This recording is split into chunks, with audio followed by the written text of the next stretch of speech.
नमस्ते, मैं doctor Shweta Bharat homeopathy से आज आप सबके साथ एक होम्योपैथिक मेडिसिन डिस्कस करूंगी जिसका नाम है एकोनाइट नेफेलियस, जिसका कॉमन नेम है मॉन्क्स वुड।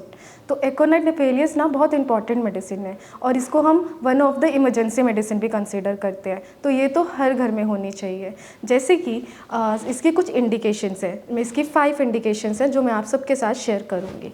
तो सबसे पहले जो इसकी इंडिकेशन है that is sudden acute onset, मतलब कि कोई भी अगर डिजीज़ हो रही है उसका सडनली हो रही है, एकदम से स्टार्ट हो रही है, तो उस केसेस में एकोनाइट बहुत ज़्यादा हेल्पफुल है। सेकेंड, अगर किसी भी पेशेंट को एकदम से एंजाइटी हो रही है यानी कि घबराहट हो रही है, उस केसेस में भी हम एकोनाइट देते हैं। थर्ड, रेस्टलेसनेस मतलब बेचैनी, अगर पेशेंट को बेचैनी है बहुत ज़्यादा, उस केसेस में भी एकोनाइट देते हैं। फोर्थ, यानी कि डर यानी फियर, अगर पेशेंट को डर है तो उस केसेस में भी हम एकोनाइट देते हैं।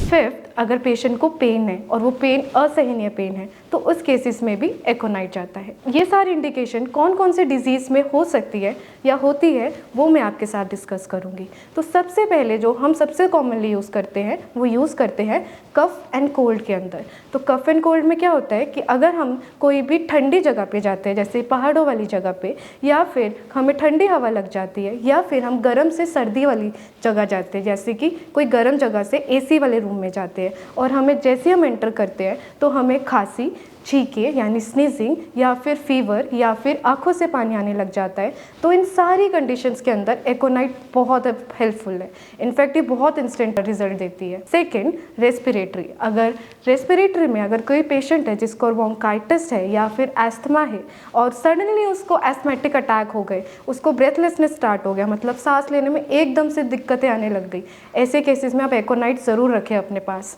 और वो यूज़ करें, बहुत अच्छे रिजल्ट्स हैं। थर्ड, हार्ट, अगर हार्ट में हमारे सडनली एकदम से दिल की धड़कन बढ़ने लग गई है, जिसे हम टैकीकार्डिया बोलते हैं, या फिर अगर कोई पेशेंट है जिसको हार्ट अटैक पहले हो चुका है या फिर उसको हार्ट अटैक जैसे सिम्टम्स लग रहे हैं, लेफ्ट साइड ऑफ चेस्ट में पेन हो रहा है और वो पेन जो है वो उल्टे हाथ में जा रहा है और उसको साथ साथ उसको घबराहट भी हो रही है, ऐसे केसेस में एकोनाइट बहुत बहुत कारगर है। फोर्थ, अगर पेशेंट को ईयर पेन है, अगर पेशेंट को सडनली एकदम से कान में दर्द स्टार्ट हो गया, उसके साथ उसको बहुत बेचैनी है, ऐसे केसेस में भी हम एकोनाइट देते हैं। फिफ्थ, अगर पेशेंट को मेंटल सिम्टम्स आ रहे हैं, अगर हम बाई चांस कहीं रोड पे जा रहे हैं और हमने रोड एक्सीडेंट देख लिया या फिर हमने कोई बैड न्यूज़ देख ली और बैड न्यूज़ सुनने के बाद हमें सडनली पैनिक अटैक्स आने लग गए, तो पैनिक अटैक्स में तो ये बहुत बहुत ज़्यादा हेल्पफुल है। फिफ्थ, अगर कोई किडनी डिजीज़ है, स्पेसिफिकली अगर किडनी स्टोन है, और किडनी स्टोन के अंदर अगर क्या होता है, जब किडनी स्टोन होता है तो पेशेंट को यूरिन आने में दिक्कत होती है, उस चक्कर से उसको पेन होने लग जाता है, तो उस केसेस के अंदर उसको बहुत सीवियर पेन होता है। ऐसे किडनी स्टोन वाले पेन्स के लिए भी एकोनाइट बहुत हेल्पफुल है। को हार्ट के पेशेंट्स है या फिर किडनी के डिजीज़ है, ऐसे केसेस में आप 10-10 मिनट में भी 2 बूंदे 1 चम्मच पानी में डाल के जब तक आराम ना आए जब तक ले सकते हैं। अब होम्योपैथिक मेडिसिन के कुछ पोटेंसीज होती है, जैसे कि 30, 200 एंड 1 ml।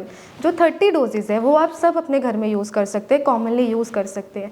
कैसे यूज़ करेंगे? अगर कॉमन कफ एंड कोल्ड है तो ऐसे केसेस के अंदर आप दिन में 4 बार 2 बूंदे 1 चम्मच पानी में डाल के कम से कम 3 से 5 दिन दे सकते हैं, ठीक है। और अगर 200 और 1 ml ये भी कुछ डोजेज़ है जो हाई डोजेज़ होते हैं, ये प्लीज़ थोड़ा सा हाई डोज है तो अपने नियर बाय होम्योपैथिक डॉक्टर से कंसल्ट करके लें। Thank you.